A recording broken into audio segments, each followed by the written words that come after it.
Racist cops called a black man stupid. Few minutes later, he reveals his identity. You are stupid. The word sliced through the air like a blade.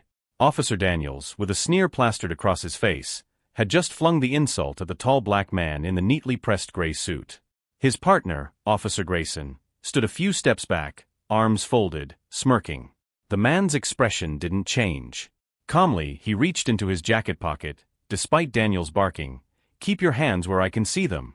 What came next silenced both officers. The man pulled out a badge and held it up for them to see. "Special Counsel James Carter, U.S. Department of Justice," he said with deliberate precision. His voice was steady, but there was no mistaking the fire in his eyes. The color drained from Daniel's face as his partner took an instinctive step back. Carter raised an eyebrow. "Would you like to repeat what you just said?" Daniels stammered, searching for words. Grayson glanced nervously at a growing crowd of onlookers, their phones recording every second. And that's when Carter took a step forward, his voice low but firm. "Because if you don't, I'll be happy to remind you." The tension was thick, and the silence stretched unbearably. Nobody dared to speak. Nobody knew what was about to happen next.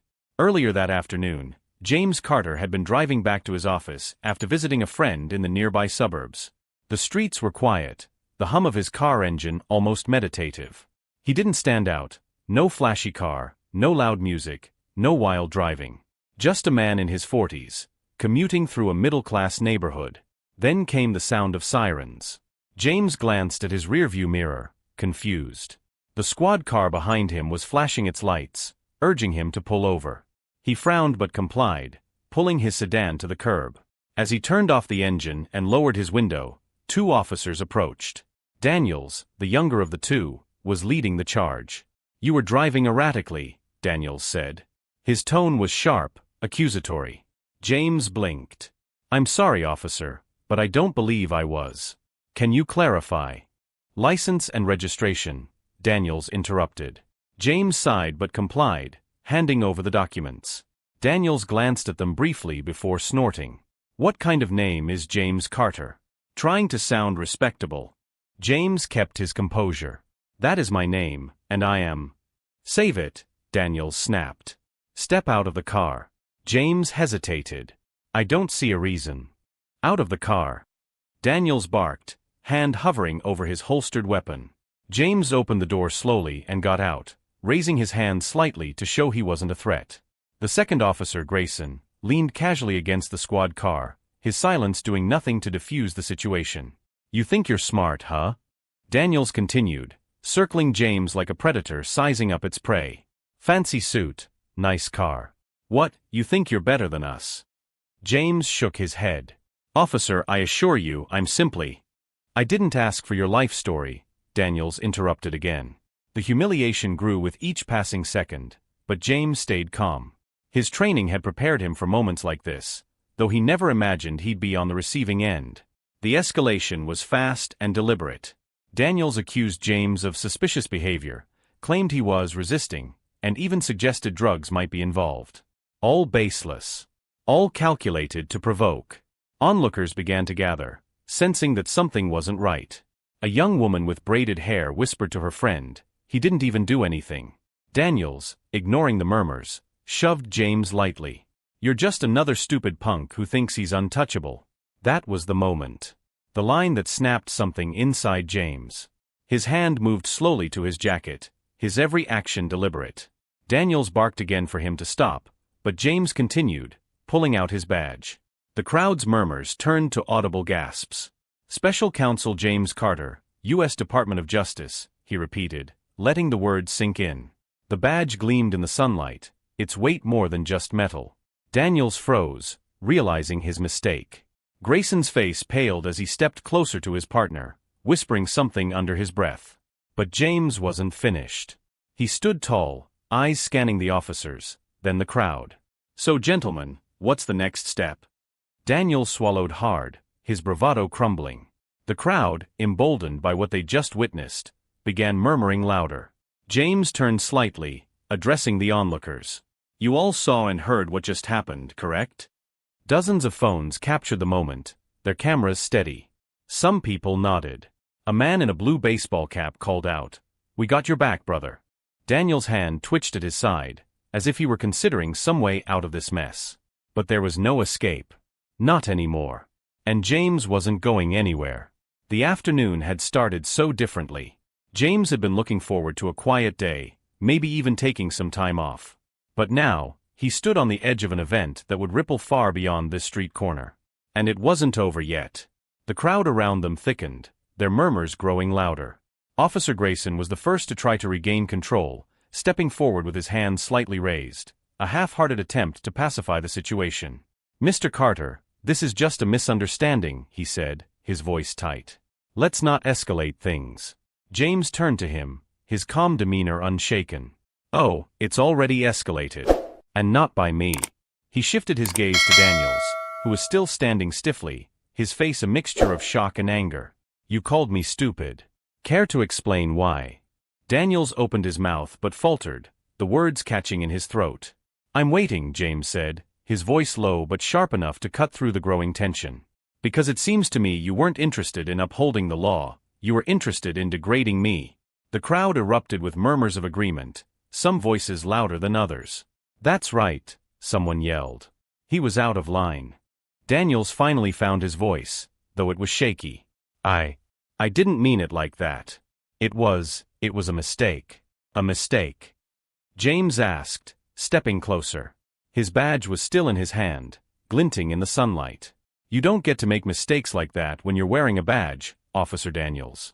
Grayson tried to interject again. "Mr. Carter, we can talk about this at the station." "No," James interrupted, his tone firm. "We'll talk about it here, in front of all these witnesses. Because I'm tired of people like you abusing your power and expecting to sweep it under the rug." The crowd cheered, emboldened by his words. Phones were raised higher, capturing every second. Daniels shifted uncomfortably, his bravado completely gone. Grayson's composure was slipping too. "Listen, this doesn't have to get ugly," he said, his voice now pleading. James tilted his head. "It's already ugly. And it'll get uglier if you don't take responsibility for what just happened." Daniels finally snapped, his voice rising. "You think you're so special, don't you? Flashing that badge around like it makes you untouchable." James raised an eyebrow. "Special? No. But I am someone who knows the law, and I'm someone who will hold you accountable for breaking it." Daniels took a step back, his chest heaving. Grayson grabbed his arm, whispering something urgently. Daniels shook him off, glaring at James. "I've had enough of this," Daniels muttered. He turned to the crowd. "You people don't know the whole story." The crowd erupted in boos and shouts, their collective frustration boiling over. "We saw enough," someone yelled. "You're just mad you got caught." James let the noise wash over him for a moment before raising his hand. The crowd quieted, their attention solely on him. "This isn't just about me," he said, his voice carrying over the murmurs. "This is about every person who's been humiliated, harassed, or hurt by people who are supposed to protect them. And I won't stand for it anymore." The crowd roared in agreement. Daniel's face was red, his fists clenched at his sides. Grayson looked like he wanted to melt into the pavement. It was then that the sound of another siren broke through the chaos. A second squad car pulled up, and a senior officer stepped out. His uniform was pressed, his demeanor calm but commanding. The badge on his chest identified him as Lieutenant Harris. "What's going on here?" Harris asked, his sharp eyes scanning the scene. James stepped forward, meeting Harris's gaze. "Lieutenant, I'm Special Counsel James Carter with the DOJ. Your officers pulled me over without cause, verbally assaulted me, and tried to escalate the situation when I questioned them." Harris's jaw tightened, but he remained composed. "Is that so?" He turned to Daniels and Grayson. "Is this true?" Daniels looked like he wanted the ground to swallow him. Grayson stammered, It's not exactly like that, sir. We thought." Harris held up a hand, silencing him. He turned back to James. "Mr. Carter, I apologize for whatever happened here. I assure you, this will be investigated thoroughly." James nodded, though his expression remained hard. "I'm sure it will. And I'll be following up personally to ensure that it is."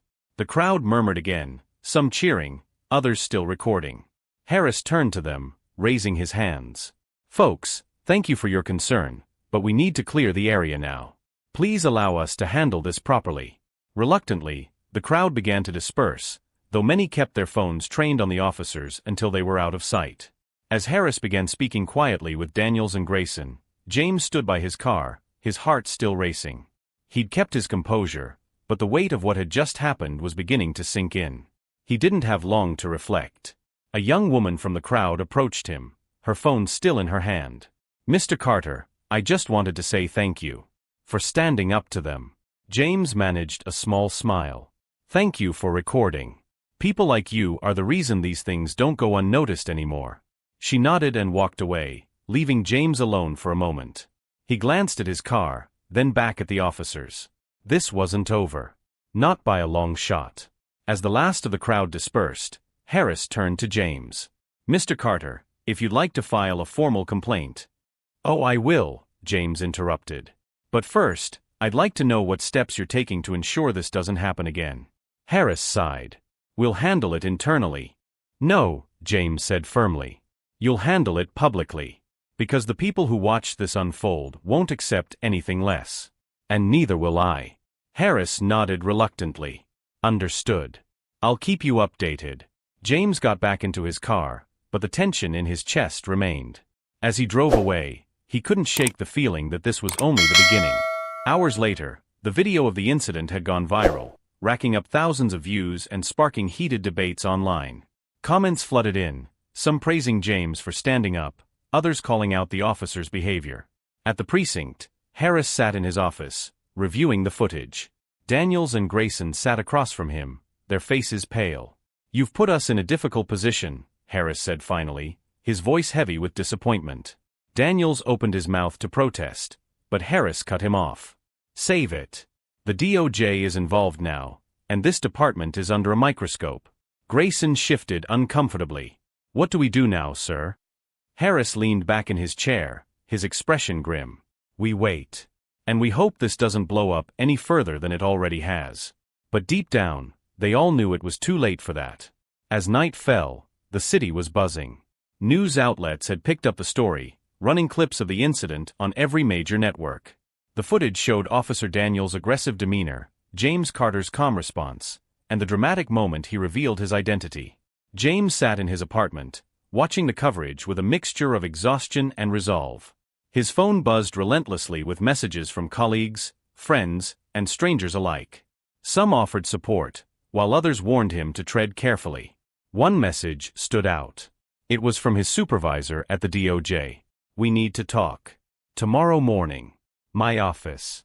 James stared at the message for a moment, his jaw tightening. He knew this wasn't going to be a casual conversation. At the precinct, the atmosphere was tense. Daniel sat in the locker room, his head in his hands. Grayson paced nervously. "They're going to throw us under the bus," Daniels muttered. "You know that, right?" Grayson stopped pacing. "What did you expect? You lost it out there. Calling him stupid? Harassing him for no reason." Daniels glared at him. "Don't act like you weren't part of it. You didn't stop me." Grayson didn't respond. He didn't need to. They both knew he'd stood by, complicit in the moment, and now they were both facing the fallout. Lieutenant Harris entered the room, his expression grim. "Both of you in my office. Now." Daniels groaned but stood, following Grayson out. As they walked through the station, they could feel the stares of their fellow officers. Some were judgmental, others sympathetic, but none were comforting. Harris closed the door behind them and gestured for them to sit. He placed a thick file on his desk, the video footage clearly printed on the front page. "This," Harris began, tapping the file, "is a disaster. For you, for me, and for this department." Daniels tried to speak, but Harris cut him off. "Save it. The DOJ is involved. This is way above us now. And if Carter decides to push this, and I'm sure he will, you two might be out of a job. Or worse." Grayson swallowed hard. Daniels clenched his fists. Harris leaned forward, his voice dropping. "Here's the deal. You're both suspended, effective immediately, pending an internal investigation. And before you say a word, know this: if I find out either of you lied or left anything out in your reports, you're done. Am I clear?" "Yes, sir," Grayson mumbled. Daniels didn't respond. "I said, am I clear?" Harris repeated, his voice sharp. Yes, sir, Daniels muttered reluctantly. Good, Harris said, leaning back. Now get out of my office. The next morning, James walked into the Department of Justice headquarters, his shoulders squared. He knew he was walking into a storm, but he was ready. His supervisor, Assistant Attorney General Linda Marsh, greeted him with a curt nod. James. Come in. James followed her into her office, taking a seat across from her desk. Marsh didn't waste time. This situation is complicated, she began. You're a federal prosecutor, and now you're the face of a viral controversy. That puts us in a delicate position. James met her gaze. I didn't ask for this. No, but you walked into it. And now we have to decide how to handle it. Marsh leaned forward, her expression unreadable. The department doesn't take these things lightly. If this escalates further, it could jeopardize not just your career, but the integrity of this office. James frowned. You're suggesting I let this go? I'm suggesting you think carefully about your next move, Marsh replied. You have every right to pursue this, but there's a bigger picture to consider. James stood, his frustration bubbling to the surface. The bigger picture is that officers like Daniels get away with this every day. If I let this go, I'm complicit. And that's not who I am. Marsh sighed. I knew you'd say that. Just, be smart about it, James. The world is watching. I always am, James said, his voice firm. He turned and left the office, his resolve stronger than ever. Later that day, James met with a civil rights attorney, Maya Brooks, who had reached out to him after seeing the footage. You have a strong case, Maya said, flipping through her notes. But it's not just about winning. It's about sending a message. James nodded. That's exactly what I want. Good, Maya said, leaning forward. Because if we do this, it's going to be a fight. The police union will come after you. The department will try to discredit you. And the public, well, you've seen how divided they can be. I'm ready, James said without hesitation. Maya studied him for a moment before nodding. All right. Let's make some noise. Meanwhile, at the precinct, Daniels was fuming. He paced his small apartment, the walls closing in on him. His phone buzzed with messages, some from friends offering support, others from strangers hurling insults. This is bull, he muttered to himself. He's just trying to make a name for himself. Grayson, on the other hand, was trying to stay under the radar. He spent most of the day in his house, ignoring calls from reporters and colleagues. But they both knew the worst was yet to come. That evening, as James was preparing for bed, his phone buzzed. It was an unknown number. Hello, he answered cautiously. A deep voice responded. Mr. Carter, this is Lieutenant Harris. We need to talk. Privately. James frowned. About what? Not over the phone, Harris said. Meet me at the coffee shop on 8th Street. Tomorrow morning. 7 a.m. Before James could respond, the line went dead. He stared at the phone, his mind racing. What could Harris possibly want? Was this an attempt to smooth things over, or was something more sinister at play? James didn't know, but one thing was certain, he wasn't backing down. And as the city buzzed with anticipation, the battle lines were being drawn. The next morning, James arrived at the coffee shop on 8th Street, a small nondescript place tucked between a pharmacy and a hardware store. The air was cool, the street quiet, but James' thoughts were anything but calm. He spotted Lieutenant Harris sitting at a corner table, a steaming cup of coffee in front of him. Harris looked up as James entered, giving a small nod. James approached, his steps deliberate. Lieutenant, he said as he sat down. Mr. Carter, Harris replied. For a moment, neither spoke. James studied Harris, trying to read his intentions. Harris, in turn, seemed to be weighing his words carefully. I'll get straight to the point, Harris said finally. This situation, it's bad. For my officers, for my precinct, and for the city. James leaned back slightly, his expression neutral. It's bad because your officers crossed a line. Harris nodded. I won't argue that. Daniels was out of line. Grayson didn't stop him. I take full responsibility for their actions under my command. James raised an eyebrow. That's a start. But responsibility without accountability means nothing. Harris sighed. I know. That's why I'm here. I need to understand what you intend to do. James crossed his arms. What I intend to do is ensure this doesn't happen again, To anyone. That means filing a formal complaint, pushing for disciplinary action, and making sure your department addresses its systemic issues. Harris grimaced. Systemic issues? That's a loaded phrase, Mr. Carter. It's also the truth, James replied sharply. You and I both know Daniels didn't act in a vacuum. His behavior is a symptom of a larger problem. Harris didn't respond immediately. He took a slow sip of his coffee, his gaze fixed on the table. What if I told you I agree? Harris said finally, his voice low. James blinked, caught off guard. You agree? I've been a cop for over 20 years, Harris said, leaning forward. I've seen things I'm not proud of. I've seen good officers leave because they couldn't stand the culture. And I've seen bad officers rise because nobody had the courage to stop them. Then why haven't you done anything? James asked, his tone cutting. Because the system protects them, Harris admitted. But this could be different. You have the public's attention. You have leverage. James frowned. Are you saying you want to help me? I'm saying I want change, Harris replied. And if that means working with you, so be it.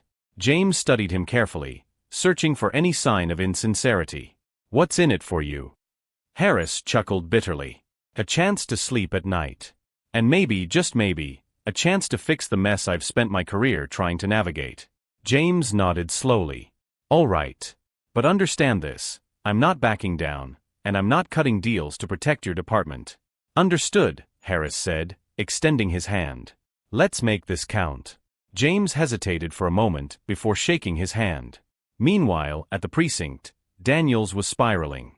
The suspension had only fueled his anger, and the media coverage was relentless. He sat in his car, parked in a secluded lot, scrolling through his phone. He stumbled across a conspiracy-laden social media thread claiming James Carter was using the incident to gain political power. It was nonsense, but Daniels latched onto it, his frustration blinding him to reason. This is a setup, he muttered to himself. He planned this. Daniels' phone buzzed with a call from Grayson. What do you want? Daniels snapped. You need to calm down, Grayson said. This isn't helping. Calm down? They're throwing us to the wolves. Daniels barked. And you're just sitting there doing nothing. I'm doing what I can to save my career, Grayson shot back. Maybe you should try the same. Daniels hung up, his chest heaving. He wasn't about to go down without a fight. That afternoon, James met with Maya Brooks again to discuss the next steps. The police union is already pushing back, Maya said, showing James a news article. They're framing this as an overreaction, claiming Daniels and Grayson were just doing their jobs. James scoffed. Calling someone stupid is part of their job? Of course not, Maya said.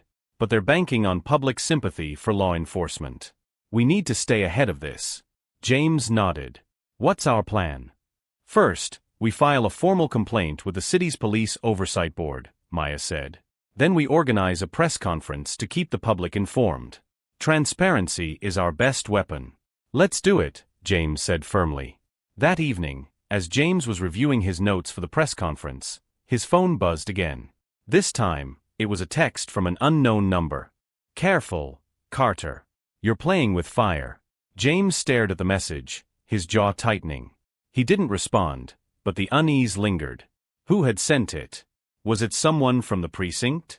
A supporter of Daniels? Or someone else entirely? The question gnawed at him as the hours passed. The next morning, James stood at the podium in front of a crowd of reporters and activists. Cameras flashed as he adjusted the microphone. Good morning, he began. I'm here today because of an incident that shouldn't have happened. An incident that highlights the urgent need for accountability and reform within our law enforcement system. The crowd murmured in agreement. This isn't just about me, James continued. It's about every person who's been mistreated, every community that's been marginalized, and every voice that's been ignored. It's time for that to change. As he spoke, a figure stood at the back of the crowd, watching silently. It was Daniels, his expression unreadable. James noticed him but didn't let it distract him. He finished his speech to loud applause and stepped down from the podium, his resolve stronger than ever. But as he made his way through the crowd, he couldn't shake the feeling that Daniels' presence was a warning. And it wasn't long before that warning turned into something much more dangerous. The uneasy feeling lingered as James walked away from the press conference. Daniel's silent appearance wasn't coincidental, and James knew it. Maya caught up with him, her expression tense. "Did you see him?" she asked, glancing back toward the dispersing crowd. James nodded. He wasn't there to listen. He was sending a message. "We need to take this seriously," Maya said. "Daniels isn't just angry, he's reckless. That's a dangerous combination." James exhaled deeply. "I know. But I won't let him intimidate me." They made their way back to Maya's office to debrief. As they entered, James' phone buzzed again. Another text from the same unknown number. "Back off, Carter. Last warning." He showed the message to Maya, her face darkening as she read it. "This isn't just a random threat," she said. "Daniels is escalating." "I'm not backing down," James said firmly. Maya nodded. "We'll report it to the police. Let them deal with him." James chuckled dryly. "You really think they'll hold one of their own accountable?" "Maybe not," Maya admitted, "but we have to document everything. If anything happens, we'll have proof that this wasn't just a coincidence." James agreed, and they filed the report later that afternoon. But deep down, he knew the system was flawed, just like the officers it protected. At the precinct, Daniels sat in his car outside the building, fuming. The press conference had only fueled his resentment. He felt humiliated, abandoned by his department, and painted as a villain in a story he didn't believe he deserved to be part of. Grayson approached the car, knocking on the window. Daniels rolled it down reluctantly. "What are you doing here?" Grayson asked, his tone cautious. "Just thinking," Daniels muttered.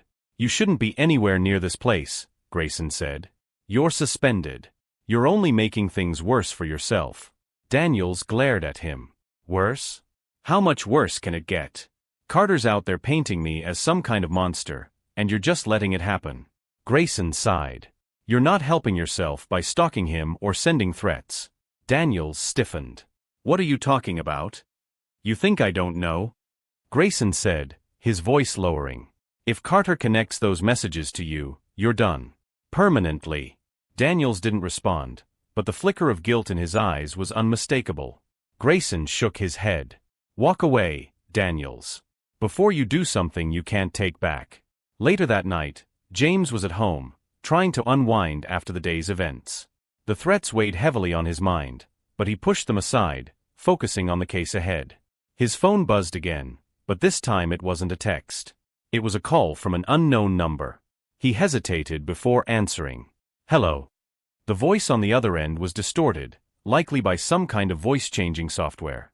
"You should have listened," the voice said. James' grip on the phone tightened. "Who is this?" "Doesn't matter," the voice replied. "What matters is that you're out of time." The call ended abruptly, leaving James staring at the screen. He took a deep breath, forcing himself to stay calm. Whoever it was, they wanted him scared. But fear wasn't going to stop him. The next day, James met with Maya and Lieutenant Harris to discuss the latest developments. Harris listened intently as James recounted the threats, his expression growing more serious with each word. "This is no longer just a matter of accountability," Harris said. "This is a security issue. We need to take precautions." "Precautions like what?" James asked. "I'll assign someone to keep an eye on you," Harris said. "Off the record. Someone I trust." James hesitated. "I don't want to feel like I'm being watched." "It's for your safety," Harris insisted. Maya nodded in agreement. "We can't take any chances, James. Daniels is unhinged, and he's not the only one who feels threatened by what you're doing." Reluctantly, James agreed. Harris made a call, arranging for an officer named Detective Lisa Monroe to act as a discreet protector. "She's one of the good ones," Harris assured him. "You'll be in good hands." That evening, as James left Maya's office, he noticed a black SUV idling across the street. He paused, his instincts kicking in. The windows were tinted, and the engine hummed quietly. He turned and walked toward his car, keeping an eye on the SUV. As he got in, the SUV pulled out and began following him. James' heart raced as he drove, testing the vehicle's intentions. He made a series of random turns, but the SUV stayed behind him. Finally, he pulled into a gas station, parking near the entrance. The SUV hesitated before speeding past, its license plate obscured. James quickly wrote down the details he could remember and called Detective Monroe. "Someone's following me," he said. "I'm on my way," Monroe replied. Minutes later, Monroe arrived, her unmarked car pulling into the gas station. She was tall and composed, her sharp eyes scanning the area as she approached James. "Are you all right?" she asked. "I'm fine," James said, though his voice was tense. Monroe nodded. "Let's get you home. I'll follow you." As they drove, James couldn't shake the feeling that the situation was spiraling out of control. Whoever was behind this wasn't going to stop, and he was running out of options. But he wasn't about to give up. Not now. As they pulled into his driveway, Monroe stepped out of her car, scanning the area. "Stay alert," she said. "This isn't over." James nodded, stepping inside his house. But as he closed the door behind him, a faint noise caught his attention. It was coming from the backyard. Heart pounding, James grabbed his phone, ready to call for help. He moved cautiously toward the window, peering out into the darkness. And then he saw it, a figure lurking near the edge of the property, their silhouette illuminated by the faint glow of the streetlight. James froze, his breath catching in his throat. Whoever it was, they weren't just watching. They were waiting. And this time, James knew the danger was closer than ever. James stepped back from the window, his heart hammering in his chest. The figure outside hadn't moved, but their presence was unmistakably deliberate. He dialed Detective Monroe, his voice low and urgent. "Someone's in my backyard," he whispered. "Stay inside," Monroe said immediately. "I'm coming around back. Do not engage." James nodded, even though she couldn't see him. He stayed near the window, trying to keep an eye on the figure without being seen. The shadowy outline shifted slightly, and James caught the faint glint of something metallic in their hand. It was a weapon. Moments later, Monroe's car engine rumbled softly. She parked a block away to avoid alerting the intruder, then moved silently around the side of the house. James saw her silhouette in the shadows, her gun drawn and flashlight off. She was trained, methodical. But James knew this situation was volatile. The figure suddenly turned, as if sensing Monroe's presence, and began to retreat toward the street. Monroe stepped forward, her voice sharp and commanding. "Police! Stop right there!" The figure froze for a moment before bolting. Monroe chased after them, her footsteps echoing in the quiet neighborhood. James, unable to sit still, stepped outside, careful to stay near the door. He watched as Monroe disappeared down the block, her voice distant but firm as she pursued the intruder. Minutes felt like hours. Then, silence. Finally, Monroe returned, slightly winded but calm. "They got away," she said. "But I saw enough to know they were armed. We need to report this." James nodded, his face grim. "Whoever it was, they weren't just here to scare me." "No," Monroe agreed. "They were here to send a message." The next day, James was sitting in a conference room with Maya, Monroe, and Lieutenant Harris. The mood was tense, the weight of the previous night's events hanging over them. "This isn't just harassment anymore," Maya said. "This is an active threat." Harris nodded. "We're treating it as such. I've already assigned additional patrols to your neighborhood, and Monroe will stay close for the time being." James frowned. "I don't want my life turned into a circus. I need to be able to function." "You can't function if you're dead," Monroe said bluntly. "These people aren't playing games." James sighed, running a hand over his face. "I know. But how do we fight this? Every step we take feels like they're one step ahead." Maya leaned forward. "We fight it by staying visible. The more public this is, the harder it'll be for them to act without consequence." James nodded reluctantly. "Then let's make it public." That afternoon, James and Maya held another press conference, this time addressing the threats directly. James stood at the podium, his voice steady despite the weight of the moment. "In recent days, I've received threats meant to silence me," he began. "Let me be clear, I will not be silenced. These threats only strengthen my resolve to pursue justice." The crowd erupted in applause. Reporters shouted questions, but James didn't waver. He finished his statement and stepped aside, letting Maya handle the legal details. As they left the conference, Monroe stayed close, her eyes scanning the crowd for any sign of danger. James could feel the tension in the air, but he refused to let it show.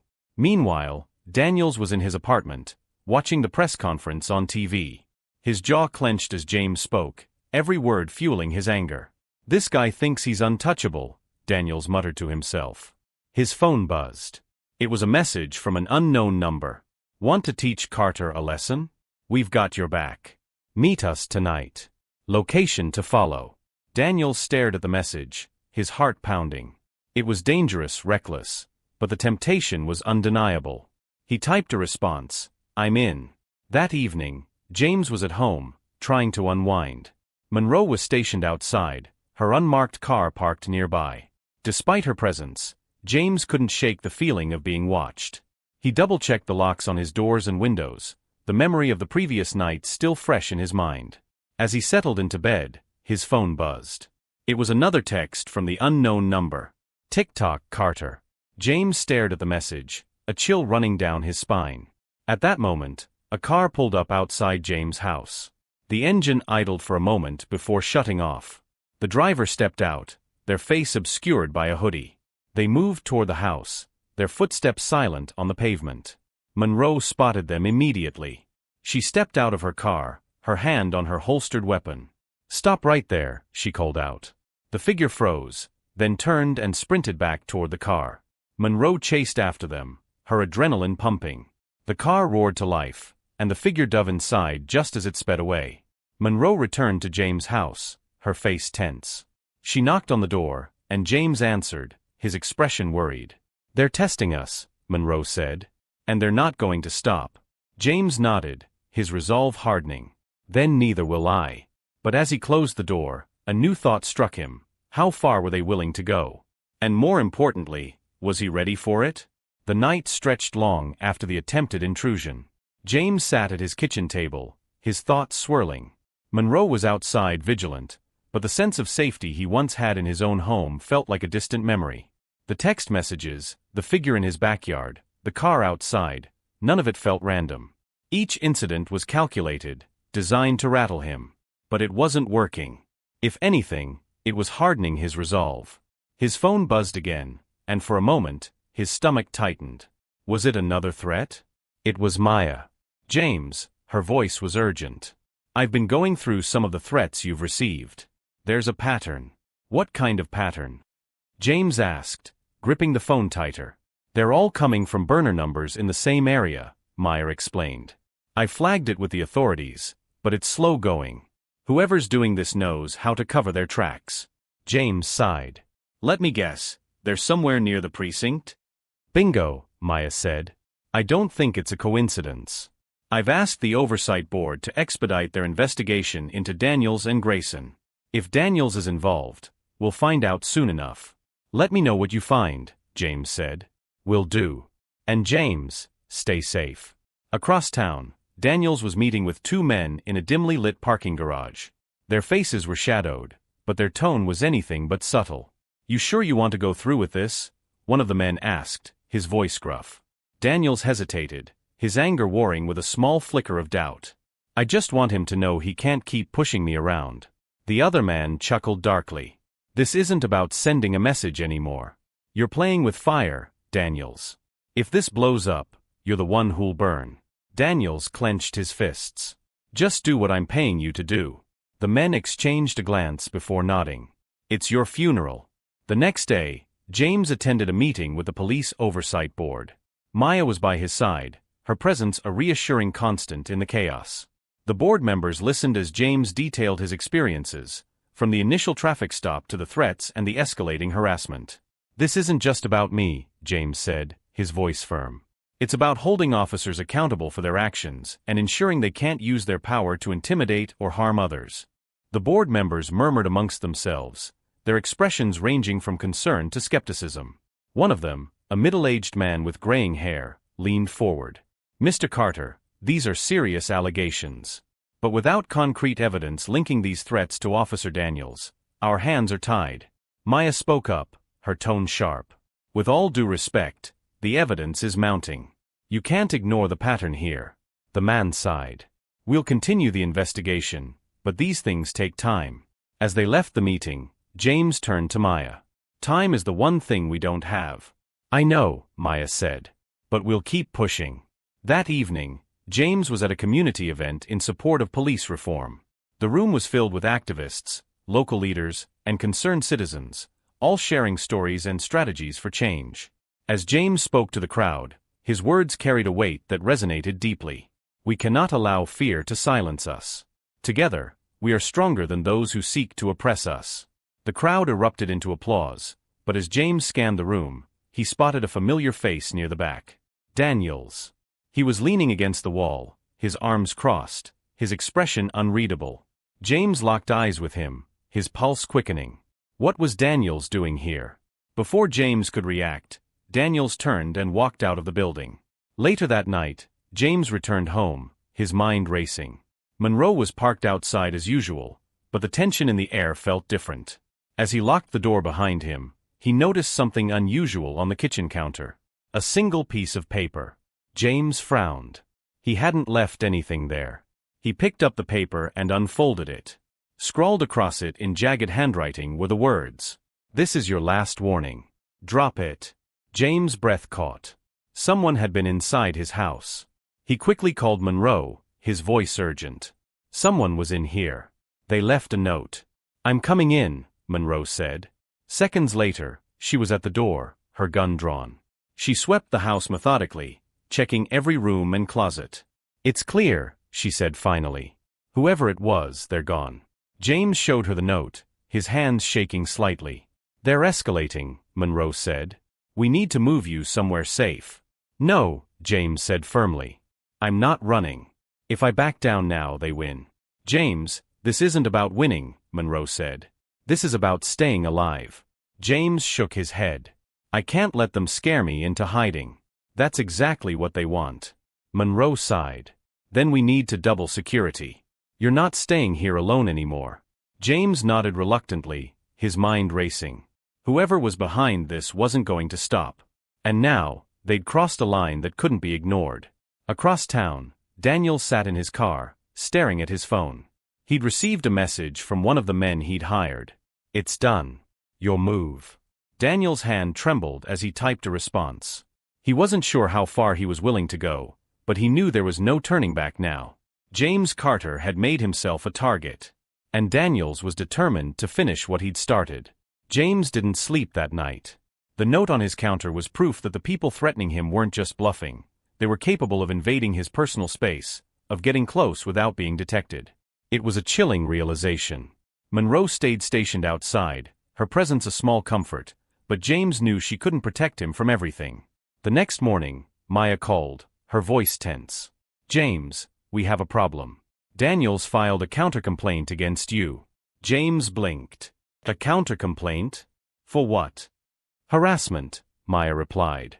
"He's claiming you've been using your position at the DOJ to intimidate him and damage his reputation." James laughed bitterly. "That's absurd. The video footage alone proves who was harassing who." "I know," Maya said. "But this isn't about proving anything. It's about muddying the waters and making you look like the aggressor."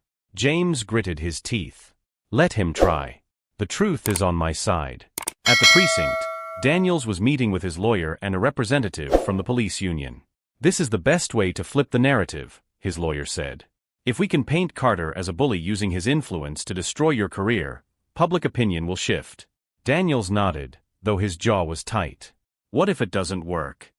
The union rep leaned forward. "It will. We've seen it happen before. People are quick to doubt when they think someone's abusing their power." Daniels glanced at his phone, where another message from the unknown number was waiting. "We're watching. Don't screw this up." He swallowed hard. He was in too deep to back out now. Later that day, James met with Maya and Lieutenant Harris to discuss the latest developments. "This counter-complaint is a distraction," Maya said. "We need to stay focused on the bigger picture." "The bigger picture is getting messier by the minute," Harris said. "The precinct is divided. Half the officers think Daniels is a liability, and the other half think he's a victim." James frowned. "And what do you think?" "I think he's a loose cannon," Harris said. "And I think he's being manipulated by people who see this as an opportunity to discredit you." James nodded. "Then we need to find out who's pulling the strings." "I'll look into it," Harris said. "But be careful, James. These people play dirty." That evening, James and Maya hosted a community meeting to rally support for police reform. The turnout was larger than expected, with people of all ages and backgrounds coming together to share their stories and frustrations. James spoke passionately about accountability and justice, his words resonating deeply with the crowd. But as he spoke, Monroe noticed a man lingering near the back of the room. He was wearing a baseball cap pulled low over his face, and his eyes never left James. Monroe's instincts kicked in. She quietly made her way toward the man, keeping him in her sights. As she got closer, the man turned and slipped out the door. Monroe followed, quickening her pace, but when she stepped outside, he was gone. She returned to the meeting, her expression grim. "What is it?" James asked when she pulled him aside. "Someone was watching you," Monroe said. "I couldn't catch him, but he was definitely up to something." James sighed. "Add it to the list." Later that night, James was back at home, reviewing notes for the next phase of his campaign. Monroe was stationed outside as usual, but the unease hadn't faded.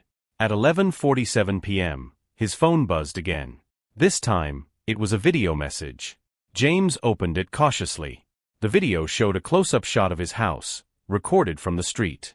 The camera panned to his front door, then back to the window where he was sitting. The message was clear: "We're watching you."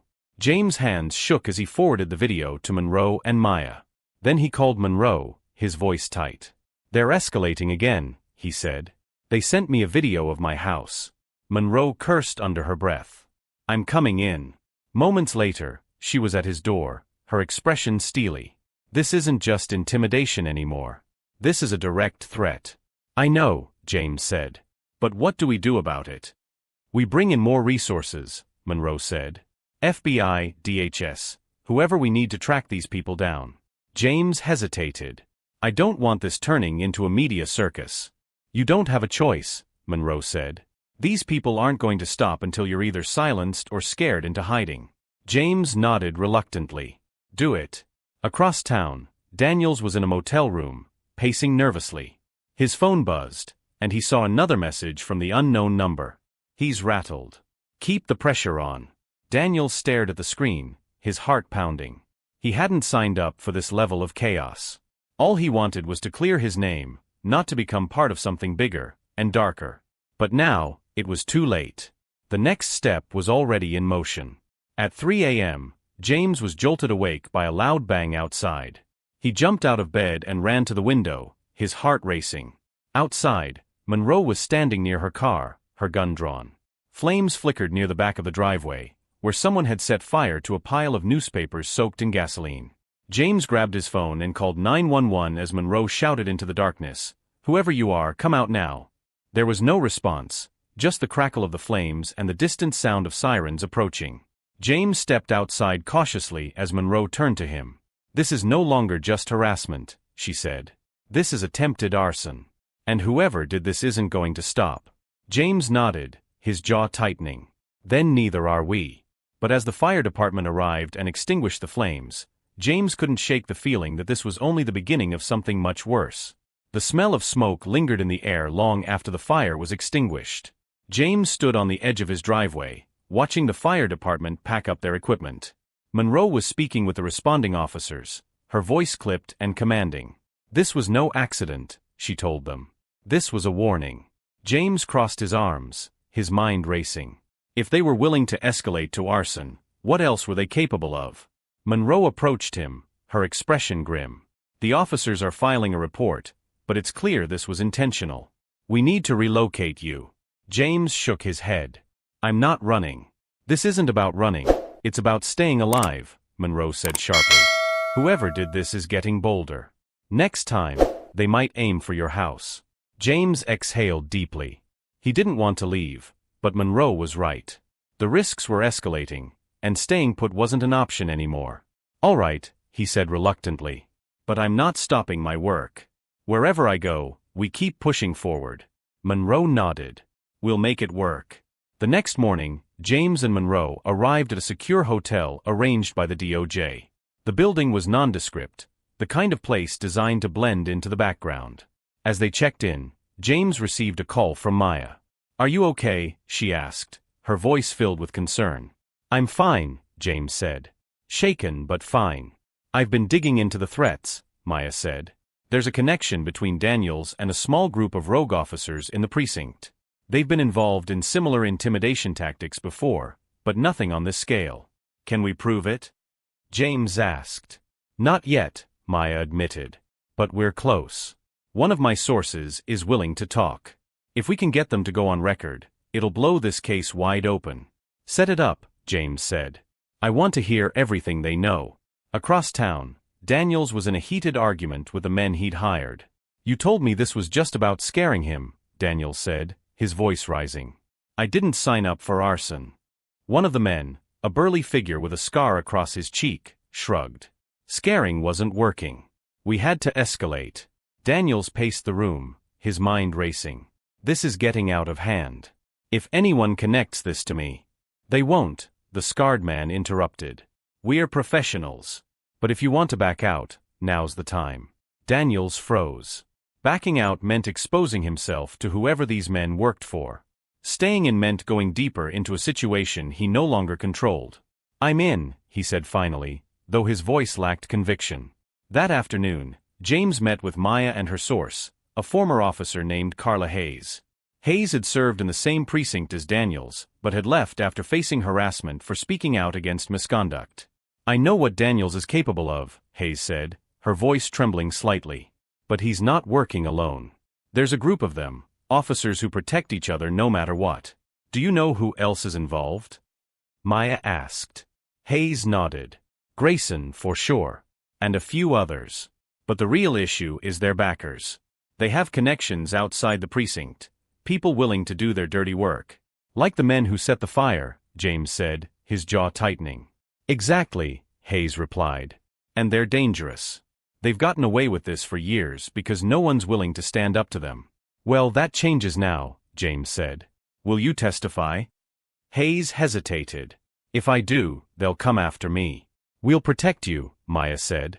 You won't be alone in this. Hayes nodded slowly. Okay. I'll do it.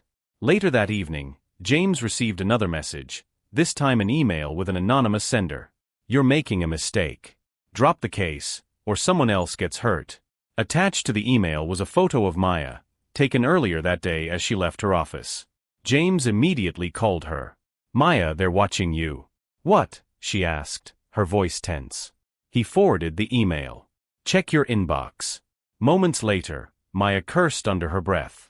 They're escalating. We need to tighten security, James said. If they're willing to go after you, they won't stop there. I'll alert my team, Maya said. But this just proves we're on the right track. They're scared. At the same time, Daniels was receiving his own message. It was from the unknown number he'd been communicating with. We need to finish this. Tonight. Daniels stared at the screen, his stomach knotting. What are you planning? He texted back. The reply was instant. You'll see. Daniels' hands shook as he set the phone down. He felt the walls closing in, the weight of his choices pressing down on him. That night, James was in his hotel room, going over notes for a press conference scheduled the next day. Monroe was stationed outside his door, her presence a constant reminder of the danger. At 2 a.m., a loud bang jolted him awake. He scrambled out of bed, his heart pounding. Monroe, he called out, but there was no response. Another bang came, this time louder and closer. James grabbed his phone and dialed her number, but it went straight to voicemail. Panic set in as he heard footsteps approaching his door. He moved to the corner of the room, trying to stay out of sight. The door handle rattled, then stopped. Silence followed, thick and oppressive. James held his breath, the seconds stretching into eternity. Then, without warning, the door burst open. A masked figure stepped inside, their movements deliberate and predatory. James froze, his mind racing.